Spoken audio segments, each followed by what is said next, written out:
today is the 7th and the final phase of the Lok Sabha elections. Polling has commenced in as many as 57 Lok Sabha seats, and the electorate in constituencies in Bihar, Uttar Pradesh, West Bengal, Himachal Pradesh, Jharkhand, Odisha, Punjab and Union Territory of Chandigarh are taking part in the final showdown of the world's largest democratic exercise. Well, the voters will seal the fate of as many as 904 candidates that are in the fray from these 57 Lok Sabha constituencies. Several high-stake battles are being fought. First, in UP, in Varanasi, where Prime Minister Modi is eyeing a hat-trick amidst the BJP's aim to secure a third term. Besides Prime Minister Modi, 6 other contestants are fighting from Varanasi as well, including Uttar Pradesh Congress chief Ajay Rai. UP North in Himachal Pradesh, actress-turned-politician Kangana Ranaut is contesting the Mandi Lok Sabha seat on a BJP ticket. She's facing off against Congress candidate and the royal scion of the erstwhile Rampur Bushahar princely state, Vikramaditya Singh. Singh is the son of 6-time former Himachal Pradesh Chief Minister Veerbhadra Singh. Another crucial constituency in Himachal Pradesh is that of Hamirpur, where Union Minister Anurag Thakur is defending his bastion. Meanwhile, a four-cornered battle is being fought across all 13 seats in Punjab as well. In Patiala, I beg your pardon, Praneet Kaur, the wife of former Punjab Chief Minister Amrinder Singh, who recently joined the BJP, is contesting the elections.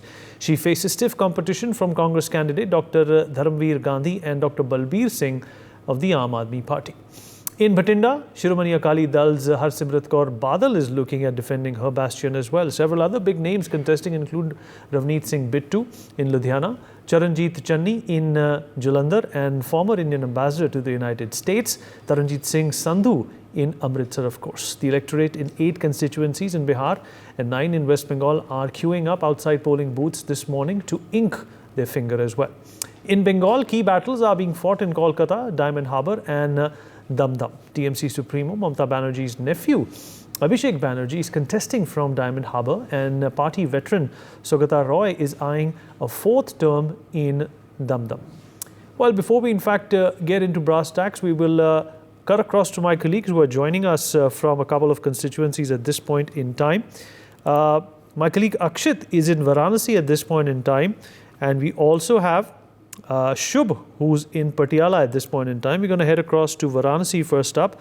Akshit, starting with you, a very high-stake battle. The Prime Minister, of course, is all slated to, in fact, repeat what he's done in 2014 and 2019 as well. What is the mood this time around? The BSP has fielded Syed Niaz Ali from the Bahujan Samaj Party, and Ajay Rai from the Samajwadi Party is also eyeing this particular constituency. And the fact of the matter is, the interesting fact, Akshit, is that the BSP and SP have never been successful in Varanasi. Well, yes, approximately 5 hours left for the general elections 2024 to culminate. And yes, you rightly, pointed out there that the high stakes battle is perhaps taking place here in the spiritual town Varanasi, where voters have, come out since morning to cast their ballot, which will also decide the fate of, the candidates. And here, of course, you can see some of the voters standing here because, they are, of course, in queue to cast their ballot. Sir, आपसे पूछेंगे क्या कुछ मुद्दे हैं जिनको ध्यान में रख के आज वोट डालें? महंगाई मुद्दा, बेरोजगारी मुद्दा, बहुत समस्या, लड़का ओवर एज हो जा रहे हैं, कोई नौकरी नहीं, महंगाई अपरंपार है। आप देख रहे हैं, चाहे हमारे घर के लड़के या आपके घर के लड़के हैं, कितना पूरे फंसे हुए हैं, पढ़ के बेकार टहल रहे हैं, पागल हो जा रहे हैं। घर की माँ बाप भी उनको ताना मार रही है, कहाँ जाए वो? महंगाई मुद्दा है। सर, आप बताइए वाराणसी के विकास को किस तरीके से देखते हैं?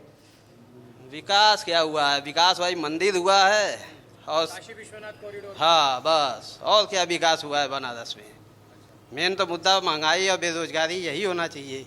इन्हीं मुद्दे को देख के आप जी सर, और लोगों से हम पूछना चाहेंगे यहाँ पर, अगर आप बता सकें आके क्या कुछ मुद्दे रहेंगे जिनको देख के आज वोट डालेंगे?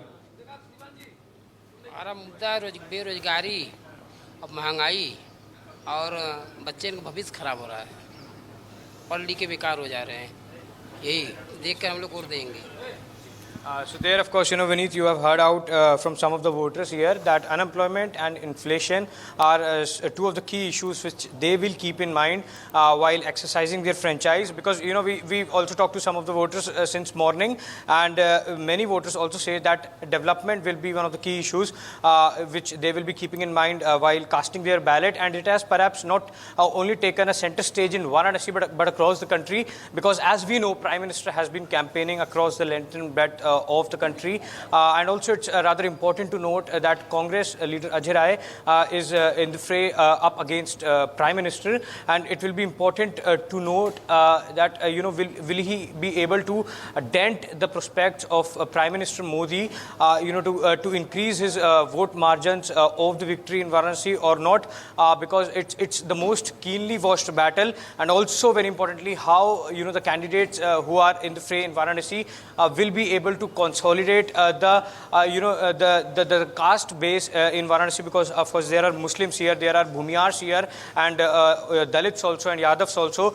So how that will also come into play, the caste dynamics, of course, because apart from the Kashi Vishwanath temple and the widening of roads, people also here say that unemployment and inflation are two of the most important issues.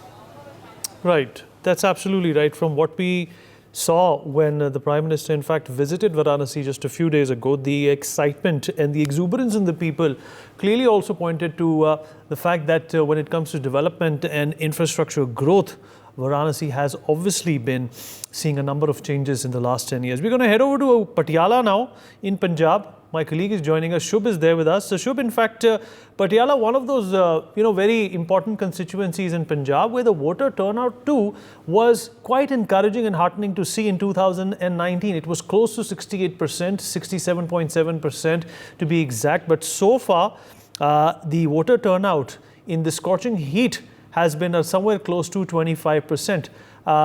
Speak to people. First of all, give a ground assessment of what the electorate is thinking in Punjab. Yes, definitely, Vineet, because right now I'm reporting live from the heart of Punjab, that is Patiala. That is one of the 13 constituencies where election is happening. I would like to show you the visuals first.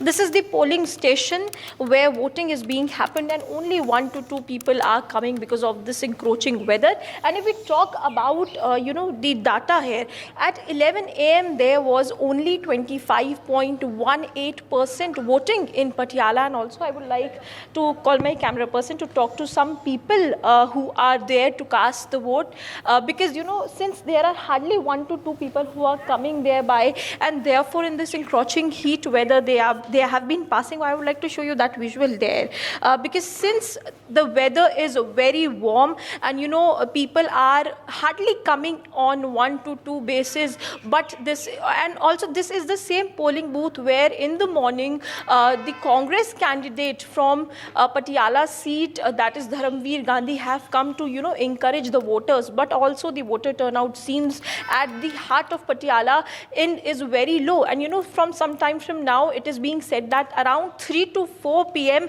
Parneet Kaur, who has been contesting from Bharatiya Janata Party this time, will come to cast vote. Also, I would like to talk to some people here who have been come from the vote. Sir, एक बार आप बात करेंगे?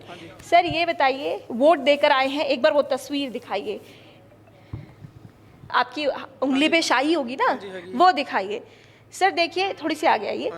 Vote देकर आप आए, weather बहुत ज़्यादा गर्मी है, तो सर ये बताइए, ऐसे में आप आए हैं तो जो लोग अभी घर से बाहर नहीं निकल रहे, उनके लिए क्या संदेश देना चाहेंगे? घर से निकलना चाहिए, वोट डालनी चाहिए. हाँ जी, हाँ. अच्छा, बतौर महिला आप आई हैं, बहुत सारी महिला जो है बहुत सारे नेताओं की फेवरेट चॉइस रहती हैं. बतौर महिला आप आई हैं, जब आप यहाँ आ सकती हैं तो बाकी लोग भी आ सकते हैं, उनसे क्या अपील करेंगी? थोड़ी सी आगे आ जाइए. हाँ जी, जरूर पानी चाहिए वोट. गर्मी तो चलो मौसम चलता रहना. अच्छा, मुद्दा क्या है इस बार पटियाला में? नहीं, इस चीज़ के बारे में अपन नहीं पता है. पटियाला के मुद्दे. अच्छा, so Vineet, you can hear from the people here that only in two numbers they are coming, and since there are more people around, I would like to call the camera person to just have a word with them. Sir, vote देकर आए हैं, एक बार वो उंगली की शाही दिखाइए, क्योंकि काफ़ी लोग अभी भी घर में बैठे हैं. जी देखिए, वोट देकर आए हैं. इस ਵਾਰੀ ਵੋਟਾਂ ਦਾ ਕੋਈ ਇਸ ਤਰ੍ਹਾਂ ਦਾ ਚਹਿਲ ਪਹਿਲ ਨਹੀਂ ਦਿਖ ਰਿਹਾ ਹੈਗਾ. ਬਹੁਤ ਘੱਟ ਲੋਕੀ ਆ ਜਿਨ੍ਹਾਂ ਨੇ ਹਜੇ ਤੱਕ VOTING ਕੀਤੀ ਹੈਗੀ ਹੈ, ਤੇ ਜ਼ੋਰ ਸਾਰਿਆਂ ਦਾ ਹੀ ਹੈਗਾ, ਬਰਾਬਰ ਬਰਾਬਰ ਹੈ ਹਰ ਪਾਰਟੀ ਦਾ। ਦੇਖੋ ਕਿਹਦਾ मुद्दे ਸਿਸਟਮ। क्या है सर, मुद्दे क्या है? ਮੁੱਦੇ ਤਾਂ ਸਾਰਿਆਂ ਦੇ ਬਰਾਬਰ ਹੀ ਹੁੰਨੇ ਆ ਜੀ, ਮੁੱਦਿਆਂ ਦਾ ਕੋਈ ਰੋਲਾ ਨਹੀਂ ਹੈਗਾ। ਇੱਥੇ ਪਬਲਿਕ ਹੈ ਜਿਹੜੀ ਜਿਹੜੀ ਚੀਜ਼ ਦੇ ਨਾਲ ਹੈਗੀ ਉਸ ਤਰ੍ਹਾਂ ਚੱਲੇਗੀ। ਤੇ ਇਸ ਵਾਰੀ ਬਟ ਉਹੀ ਗੱਲ ਹੈ ਵੀ ਇਸ ਵਾਰੀ ਕੋਈ ਵੋਟਾਂ ਦੇ ਵਿੱਚ ਕੋਈ ਚਹਿਲ ਪਹਿਲ ਦਿਖਣ ਦਾ ਸਿਸਟਮ नहीं ਬਣਿਆ ਹਜੇ तक। चहल पहल देखने को नहीं मिल रही है, तो जो लोग घर में बैठे हैं जिनकी वजह से यहाँ चहल पहल होनी चाहिए। गर्मी बहुत है जी, गर्मी करके एक रीज़न है सब तो बड़ा। ਤੇ ਦੇਖੋ ਬਾਕੀ ਹਜੇ time. Let me show you a very beautiful picture out there. You can see a senior citizen who has not been able to walk properly but have come here to to cast the vote, and you can see he have been helped by his family members, and this is the most beautiful picture in the temple of democracy, and you can see he can barely walk. He is surrounded by his family members, and you can see that he have been walking here by, and we would like to talk to him. Sir ये बताइए क्या उम्र है आपकी? He's 93. He's 93 years old. 93 years old. Okay, and you have come here to cast. थोड़ी सी आगे आ जाइए. And you have come here to cast vote. Yes, I have come here to cast my vote. That's my Yes. right. So people who are sitting in their homes right now because of this weather, what would you like to say to them? Well, they are afraid of one thing. Heat is too much. Too much heat now, 42 degrees temperature. And now you know the Indian mentality. They don't want to use their power to select the government. It's very bad thing actually. Bad thing. But what you can do? You can't do help But sir, it. in this age of 93, if you can come to cast vote, you are not able to walk properly. As we can see, you are surrounding with your son. But if you can come, then why cannot people who are sitting in their home, they cannot come? Well, I'm a seasoned man. I have seen so many governments. Okay. My one vote loss can change the government entire. Okay. I shall not take that risk. Okay कोई जैसा अटल बिहारी वाजपेयी की government में भी देखने को मिला। Ma'am आप आइए, आप इनके साथ वोट कास्ट करने आई हैं। अच्छा, ये आपकी बहू हैं। ये बताइए मैम, और भी जो महिला हैं, थोड़ी सी आगे आ जाइए, और भी जो महिला हैं उनके लिए क्या मैसेज देना चाहेंगे? वोट तो अपनी जरूर हमें पानी चाहिए ना। वोट जरूर पाना। हाँ जी, हाँ जी, हमारा हक है जी। मुद्दे क्या है सर, पटियाला के मुद्दे क्या है? It's pretty much developed, but I'd say governance is something that I'm voting for personally. I would want a time where my mother, even at 10, 11 p.m., is driving independently, and I don't have to worry for her to come back home because it's not safe outside. For me personally, my mudda is governance. Such a beautiful answer. Thank you so much, sir, for having a word with us. So, Vineet, as you can hear these conversation out, which is very heartwarming because people are coming since at the age of 93. You can see this gentleman who have been going to cast the vote, and the percentage is still 25%. Let's hope, because since we have the time around 6 p.m., we have 6 long hours which have been waiting for the vote. Let's wait and watch, and we'll hope through NewsX that more voters should come out and should take inspiration from this old gentleman. Yes, back to you. Sure, thank you for that. In fact, that particular gentleman of 93 years of age is perhaps been eligible to vote in our democratic process since the time we gained independence. Akshit and Shubh, appreciate you joining us. We'll come back to you, but right now we're going to head and speak to some experts on this broadcast. Xavier Rodriguez, BJP leader, joins us on the show. Dr. Pooja Tripathi, Congress spokesperson, with us on the broadcast as well. Professor D.K. Giri, political analyst, will be joining us momentarily. Gautam Mukherjee, senior journalist, with us on the show as well. Tanvi Purti, political analyst, also joins us on the broadcast to talk more about this. Xavier, I'll begin with you. In the backdrop of the Prime Minister heading to Kanyakumari for his meditation, and also in the backdrop of the opposition, making a mountain out of a mole of this exercise and saying this is obviously a violation of the Model Code of Conduct, what is your big takeaway when it comes to the conclusion of this mammoth administrative exercise? And what is the takeaway when it comes to the ruling government and its chances and its prospects, as will be confirmed and of course spoken about in the exit polls tonight and the actual results on the 4th of June, Xavier? One of the most beautiful aspects of our country, and a country as large as ours, is an ability for us where millions of people come out to exercise their right to vote. Now, we might all belong to different political parties and different political ideologies and different election campaign strategies. But at the end of the day, it is the power that lies in the hands of the voter to decide the government it needs, the government that it deserves.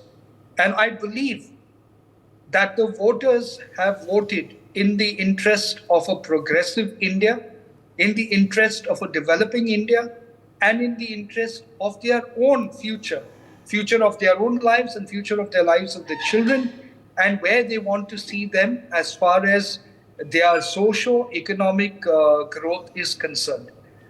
While the opposition has time and again over the last several months and years portrayed an image or attempt to portray an image of India being in shambles, the recent information on the GDP data that we have put out time and again, which Congress never brings out in any discussion of theirs, shows that the government under Narendra Modi has been working holistically to touch every single society, irrespective of caste and creed, and provide a platform for India to grow over the next 5 to 10 years, right up till 2047. Why is that important? I'm not saying that the governments before that did not do their job. What I'm saying is that we are poised right now as a new India that is confident, that is progressing, and that has got Atma Vishwas in being Atmanirbhar. That is what I'm talking about. It is an ability to believe in yourself, to compete globally with every yardstick that is measurable. Now, if I were to take something as simple as startups for that matter, during the UPA era, you had about just 350 startups, and that may not have been the time for startups to really flourish. But right now in India, as we speak, we have 170,000. Why not, Savio? Why not? Why not? Why not? Facebook was born in 2004. Agreed. But let's give them the benefit of the doubt, because they'll come back saying the same thing, Vinny. The point is, today we have 117,257 startups, out of which 100 of them are in the unicorn list itself. So what are we saying? The Congress can continue to cry that India is not progressing, but world over, everybody's looking at India and saying, let's come to India, let's invest in India, let's put our money in India. Most of the startups in India, because that's a sector I work in, are getting money from But why would they endorse? people But who are why would they coming endorse? abroad. Why would they endorse the government's growth? That would, in fact, completely nullify their Precisely. existence. That would nullify their existence.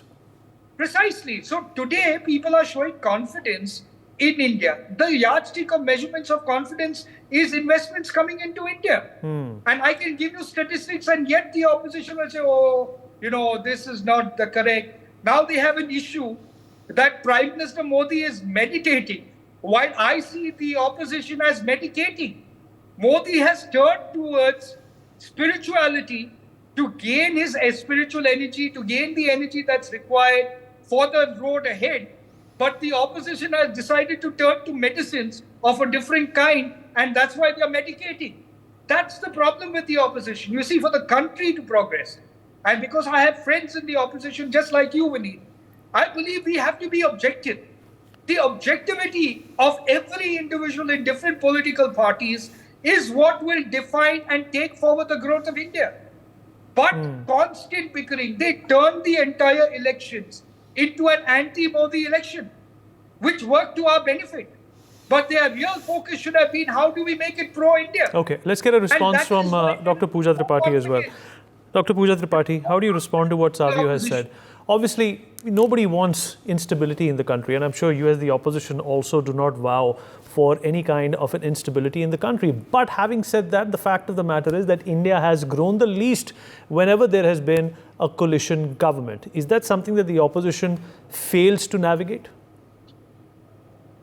I'll answer on the growth part of Mr. Roderick's comment. We have grown, the figures are here. But what's worrying, what's worrisome as an Indian is the almost stagnant or reducing growth of PFSC. That is the consumption expenditure. It's people are not spending enough on the livables, on the fundamentals. When you came on to power in 2014, you said your manufacturing would be taken to 25%. It's stuck at 12.6%, and we gave you at 14%. and there is no jobs. Just now, yeah, your field reporter talked to two people. Two people, if you take a larger sample, he said कि बेरोजगारी है, बच्चे over age हो गए हैं, महंगाई है, बेरोजगारी है. I'm talking about your reporters getting from the ground, and that too from Varanasi and Patiala, which are strong stronghold for BJP. So I'm saying a jobless growth where you're not generating any jobs, where your manufacturing sector is shrinking. A growth which concentrates wealth in the hands of 1% of rich, and you're doling out free rations to 80 crore people is not a growth that you should be very proud of. But Dr. Pooja Tripathi, what about the report that Standard and Poor had just published? They took us from stable to positive. Now Standard and Poor are some of the metrics that even the UPA used very, very sporadically to showcase its contribution towards India's growth. So actually, beneath when the country is facing the biggest unemployment crisis, and it's every Indian speaking the biggest inflation crisis, we do a scan of Prime Minister's 15-day speeches. Unemployment and Mahንगाई don't ever come across one. While he mentions Modi 760 times, he mentioned Muslim Mandir, Masjid, Mullah, Madrasa 421 times. He mentions 224 times Pakistan and the minorities. But we are looking at a prime minister who is asking for a third term, and he has absolutely no vision for job creation, absolutely no vision to control inflation. That's what we are asking, and not we are asking. Every Indian is asking. When he said that this was a negative campaign run by opposition, I think that day Prime Minister Modi ji started. Obviously he's in 24/7 campaign mode. The negative tone, आपका पैसा लेकर मुसलमानों में बांट देंगे, mangalsutra, he resorted down to Mujra.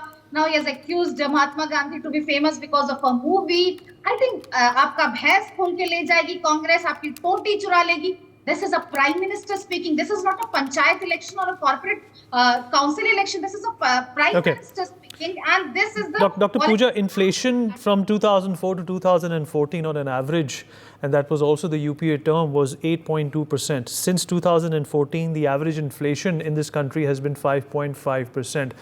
How isn't that better? I'm saying, look at... I'll just answer you as a woman. We are, spending 1,200 rupees on a cylinder. We are buying petrol and diesel at 100 plus rupees. And the price cut has not been passed down to the consumers. And that's why the country was looking at you to, control the inflation. I am saying the people are not consuming enough. The consumption expenditure is almost stagnant or reducing. The GDP component that was out yesterday, it had the column called PFSC. And that's where I'm saying, when country gave you term, the country needed a vision to control inflation. Country needed a vision for job creation. Where is the job creation? We never wanted to hear this Mandir, Masjid, Mujra, Mangalsutra and things like that. We wanted a vision from Prime Minister, which was nothing, nowhere in the political campaigning. He has given a vision to the country for the Viksit Bharat that he aims to build up. That we as Indians, he is asking for a third term, and we are undergoing the biggest democratic process of the world, I'll say. And we as Indians didn't deserve this. Savi wants to respond to you, and then we go to Gautam. Savi, quickly. Okay. Pooja is always very entertaining, and at least she's not delusional like most of the Congress spokesperson. But let me just give our statistics, which we are not saying. The BJP is not saying it. It is a report that's come out in one of the news papers, and it's taken data of what you would consider to be what she is arguing about, that there is no money for people to spend. Please explain that for the year 22-23 and for the year 23-24 that we are just experiencing, the sales of the cars in India have gone up by 12.5%. So in the year 2022-2023, it was 2.12 lakhs. And now it has gone up by 2.38 lakhs. That's just one yardstick. I'm coming to the next if you want me to continue. So if there is no disposable income available to people, how is there an increase in purchase of cars, which, mind you, is considered to be a luxury? Because when you have public transport, a whole lot of cars, according to the middle class, it's considered to be luxury. Now let's come back to something very interesting that you often overlook. and this is the data in the organized sector, when you look at EPFO contributing members and the National Pension Scheme subscribers. The EPFO members were 200 million, and then NPS was 66.7 million. In the organized sector, the jobs that have been created is 266.7 million. This is the organized sector. Now you would say, no, but there's a large unorganized sector. So let me give you I'll give you the unorganized sector as well. So unorganized sector, if you go to the website called eShram, who have been registered on eShram, it's 295.34 million. That is the unorganized sector registered. If you go to domestic household workers that are registered, it's 45.48 million. Okay, I want to get Gautam in as well. Okay, all right. I thought that was a rebuttal and I wanted it to be short, but I want Gautam to come in now. Gautam, in 2004, the Indian economy was growing at an unprecedented scale. And of course, the Vajpayee government was in charge at that particular time. There was only one reason, Gautam, that they were booted out. And that reason was, of course, inflation. You could be growing economically, but if you're not able to control inflation, the public will vote you out. And, this is something which has been confirmed and substantiated by a number of political as well as economic pundits as well. At that point in time, Gautam, the inflation was close to 9%. The Modi government for the past decade has kept inflation in check. Despite the COVID crisis, despite, a number of countries that are partners with us, including China and Europe, going down the drums in terms of economy. How would you rate, Modi government's chances in the next 5 years if they come to power, that is? And what would you say the opposition needs to work upon when it comes to targeting the Modi government on the things that they ought to do and the things that they should do? Well, Vineet, control of inflation is well in hand. The RBI gave an unprecedented couple of lakh crores by way of dividend, and this will play into the budget that will be unveiled in July. It is quite likely that inflation currently is at 5.2 and will arrive at the target of 4.5 faster than anticipated. 4.5 is excellent. Now, another thing that, inflation controls prices and is absolutely necessary if growth is not going to be frittered away. But having said that, revenue is also growing substantially. GST collections are at an all-time high. Approximately on a GDP of 4 trillion, our revenue base with the government is about 500 billion, half it. Motilal Oswal estimates that by 28-29, when the GDP will go from 4 to 8 trillion, the revenue available with the government will exceed $1 trillion. Now, obviously, having money in hand is how you make a nation. Let me also get Tanvi into this. In fact, there's some very interesting, numbers in front of me in terms of an indicator, Tanvi, which measures the number of unemployed people as a percentage of the entire workforce. Under the UPA, that percentage out of the total workforce which is available to us was 8.1%. And under the NDA, that number is 7.3%.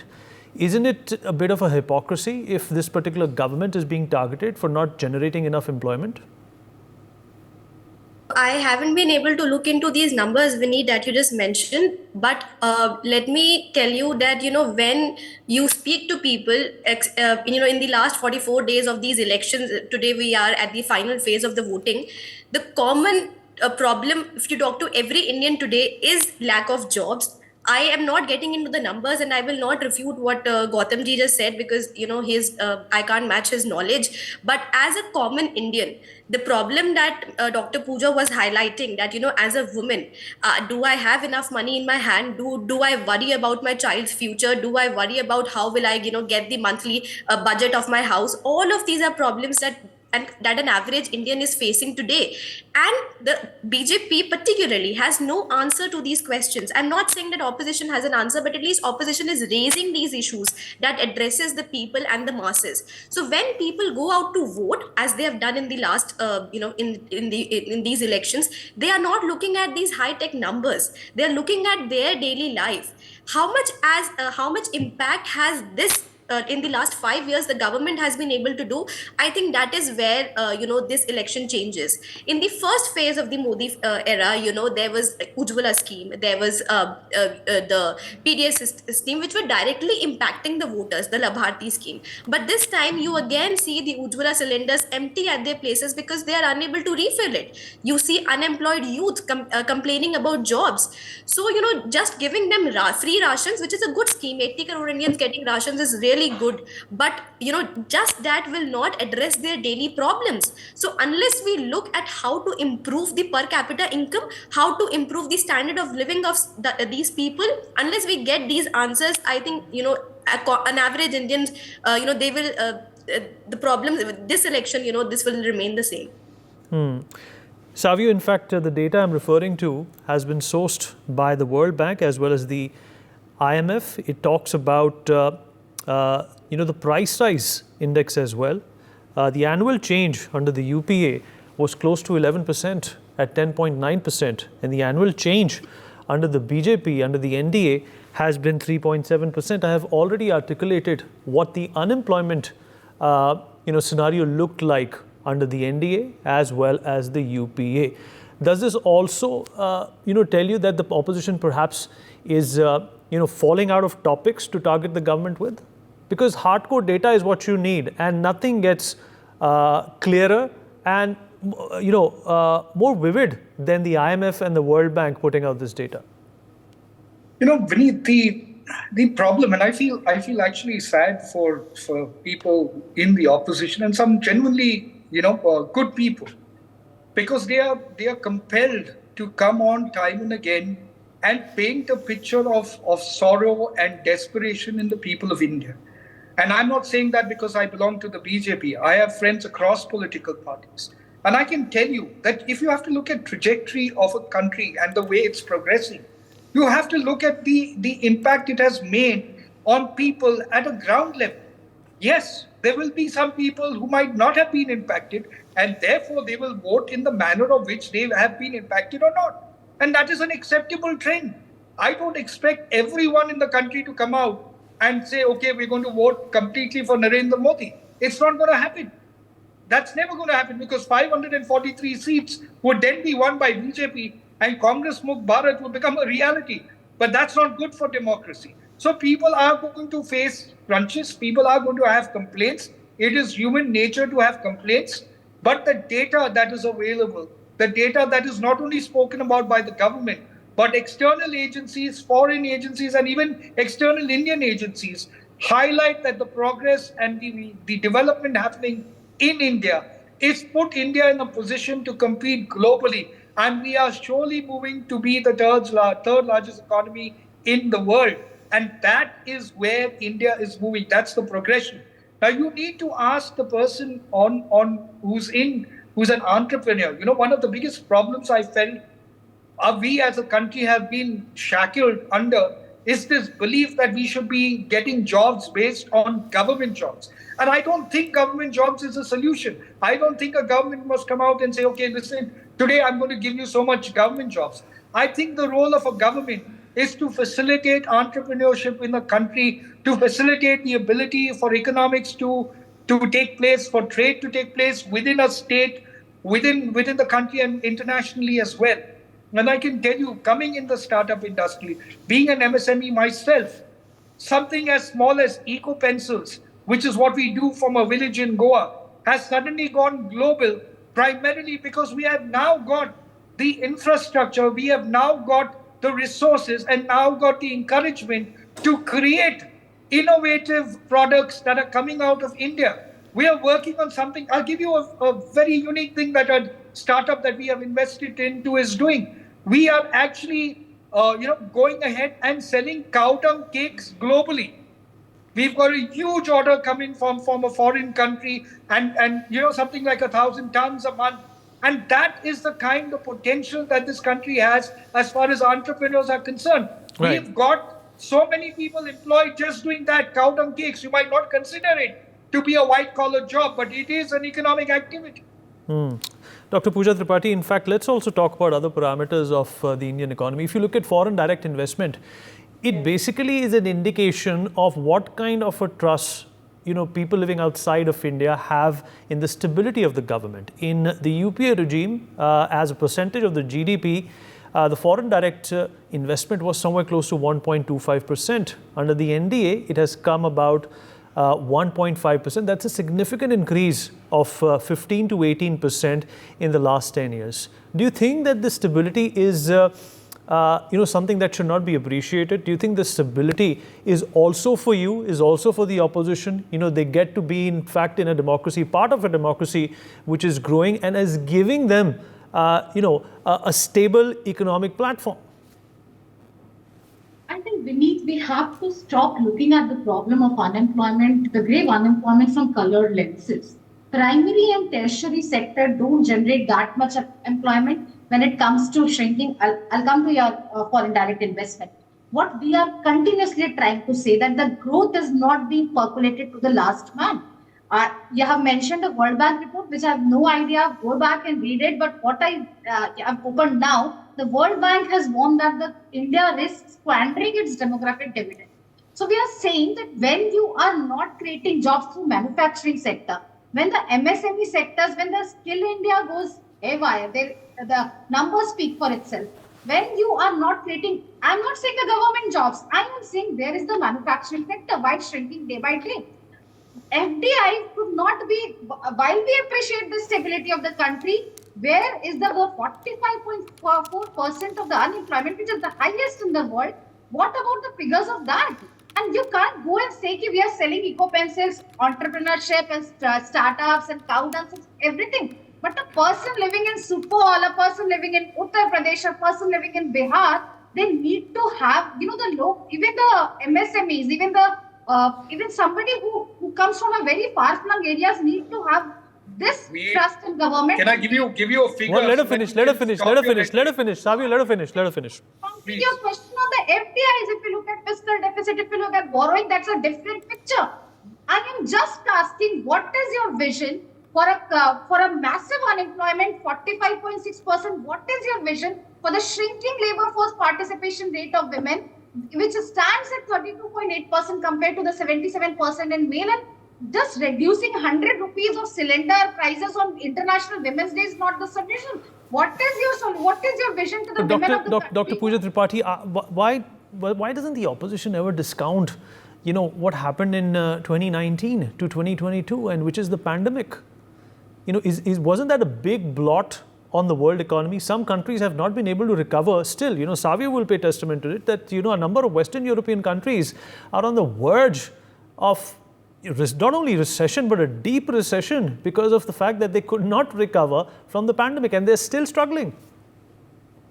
Vinny, it's the India we belong to, and if every year 2 youth are dying of, youth are committing suicide because of unemployment, we'll have to question the government. Nobody raised questions during pandemic. Did any of the opposition leaders raise questions during a pandemic? No. What we are saying here is, what is your vision? We're asking for the third term, and there's a glaring high 45.4% of unemployment. And we saying you across the country, everyone would be saying कि बच्चे overage हो रहे हैं, काम धंधा नहीं है. And that's what we are saying. Instead of giving a vision to the country, your manifesto carries 76 photos of Modi ji in different costumes, in different angles. And that's, I just read out the figures that what is political speeches comprised of.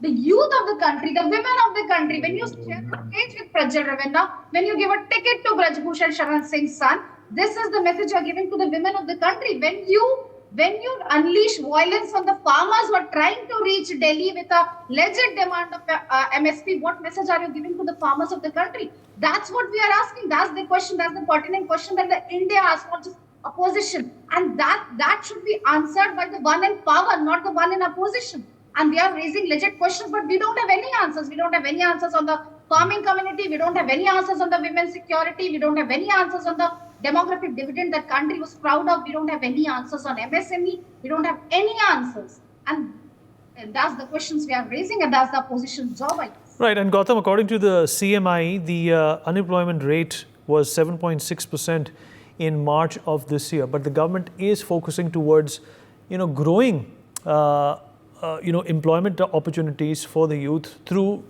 boosting infrastructure and other growth opportunities. But do you think that in a country which has surpassed China in terms of population, you have to give benefit of doubt in terms of the time it will take for something like this to smoothen out? Well, unemployment is undeniably a problem. But, it is also to do with mindset. It is true that manufacturing today is very unlikely to provide tens of thousands of jobs in a given enterprise. It's largely automated and it provides some unemployment. So as manufacturing grows, certainly there will be greater avenues of employment. But considering that we turn out billions and billions and billions of people that could be looking for employment, I don't see necessarily that prosperity is going to lead to zero unemployment. That is not going to happen. But having said that, when there's money being spent in consumption, when there's money being spent, as you pointed out, infrastructure and so forth, in the economy, the service sector, which is already at 50% plus, grows because people need services. In the rural areas where you've got 60% of the population, only about 20% are actually tilling the land. The other 40 are providing services. They're fixing tires, they're doing all kinds of things in the small towns to provide services to the rest of the rural. It's the same with the urbanized 1, 2, 3, 4 tier places. So you're going to get people finding ways to earn money which are unconventional compared to the past and the idea of, Soviet style, 5-year plans, 5 people to do one man's job as it was in the past in government employment. I know people would love a government job because it's permanent. They can't be kicked out. They get a pension. They get a house while they work. And so it's a cushy life without having to do very much. Those days are gone. In fact, we have pledged to reduce the size of government. It'll be greater automation. It'll be greater merging one thing with another. It's going to be greater efficiency. You're not going to get a job for doing nothing. It's it's like that Dire Straits song. You can't have that anymore. It's not for free. Tanvi, do you think that it's an unfair expectation as well that a government is expected to create, this sense of utopia in its tenure, and no problems, will be therefore discussed, or no problems will be brought up? Obviously, there is an index today for everything, and what really drives, an economy at this particular time is the youth of the country. And that's exactly what the Prime Minister also spoke about. He tweeted that it's important for us to empower our youth, and the economic engine is likely to kickstart in a fashion and in a way which is obviously going to take care of these nooks and crannies which have come about as a result of not only what the policies of the government has been, but also because of COVID, what the world economy is doing, how China is behaving, and how people perceive and see India as a good partner, as a reliable partner for its needs. Absolutely. I mean, problems will remain, no matter whoever comes in the government, there will be some sort of problems. But my point is, as Gautamji was also saying, that you can't really, just give out jobs to people, and the era of, those government jobs, that's over. We need to create, jobs based on skills, based on creativity. But then there is where, this is where the government has to play an important role. Now, I'll give you one example of agriculture. Okay. So in states, where, which produce more wheat and rice. So I come from Haryana, and I know that the youth of Haryana is craving that, they need a sense of direction, and that is why everybody in Haryana is actually going to Canada or US, just to get jobs and to get some opportunities. So when after the 3 farm laws, when they were scrapped, I really expected government to come up with some sort of cooperative societies for these farmers to help them out, so so that they can learn different kinds of farming techniques or learn different kinds of things to help the youth to stay here and to do something different. But nothing is happening on the ground. Now let's take example of MSME. Where are the labor codes? So these are some of the paralysis that government has to resolve in these areas to promote growth, to promote, to boost, the numbers, to boost, to give, to empower the youth today. And why we expect the Modi government to do so? Because you have a government which has a super majority in the parliament. They can pass any law that they want. The only opposition they have today is the people of India. Other than that, in parliament, nobody can stop them. So what is stopping them from bringing these structural changes on law? Secondly, you have a prime minister who runs in his own mind. There are no people influencing him on how to govern or what to do. So if a prime minister like Modi cannot do such changes, then I don't know that when will that happen. So that is why the expectations level are huge, because when you make Prime Minister Modi a larger than life image, and he's loved by billions of Indians, this entire election was all about Prime Minister Modi. There wasn't any other issue as such. So you expect a lot, and that is where the government has failed to deliver. This government had ample time of 10 years. This government had ample opportunity, a brute majority, so many governments and states also, and still they failed to bring that structural change to empower youth. So that is where the government needs to answer. Savio, would you like to respond to that? Well, let me again, for these. Do you think that the government? Do you think that what Tanvi alluded to, that the government missed a number of opportunities? Do you think there were missed opportunities? Well, there's always scope of improvement, Vineet. Let's be honest about that. Okay, there are works still to continue. Now, I don't expect us to, as a government, to do 100% performance. I think I'm quite happy with our performance, and I think we will get to that. The point is let me give you statistics, because Pooja was talking about consumption, right? So if you look at the consumption habits and how they have changed over the last several years, if you go way back to 2007 when the Congress was around, livestock produce, that's milk, eggs and meat, etc., were about 25.6% at that point of time. Now it's at 36.9%. Fruits and vegetables were 17.4%. Now it's at 24.3%. Oil seeds were somewhere around 5.2. Now it's at 8.2%. So consumption habits are going up. There is income in the hands of people. I'm sorry, I don't accept that we are living in an India that is in shambles. You might want to cry out over many yardsticks that you might think are right. But when I look at the data and when I look at what's happening around the world, and you cannot deny the fact that I am an objective person, because I've authored not one book, we are finishing the second one. And we go by data, we go by statistics. And our rhetorics and our beliefs might be one thing, but data does not lie. So data will show you a progressive India. Data will show you a confidence in the youth of India. Yes, some might not be confident, and that's acceptable. But the fact of the matter is, don't say that we're not growing. Okay. Don't say that there is no employment. Don't say that India is not progressing, that our GDP has not gone well. Don't say that there are no foreign investments coming in. Don't say there are entrepreneurs within India that are not working. Just for your information, Pooja, you're talking about people in Jharkhand and things like that. Our startup companies we are in 200 villages across the country, where we provide 15,000 rupees per month per person working on the cow dung diyas that we make. So I don't talk about this sorry state of affairs of India, because it is not. It might be in your head.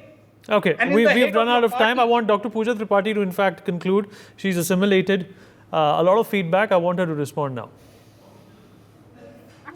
Vineet, I'll just say, looking at the, I have stats, Savio cherry picks the stats, and I know you have run out of the time, and I have the stats from the National Consumption Expenditure, which shows a gross decline in the food expenditure in both rural and urban areas.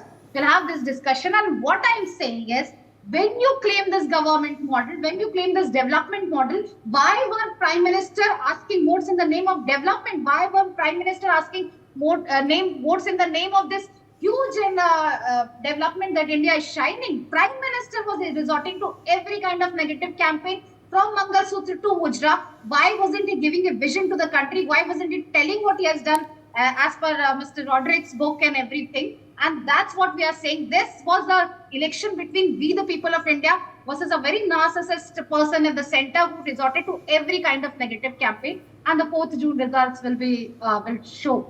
I'm sure. Okay, we'll wait for that. In fact, we'll also, have you before 4th June, Dr. Pooja Tripathi, once the exit polls are out. And a number of these exit polls don't go wrong. For more such videos, subscribe to the NewsX YouTube channel, hit the bell icon.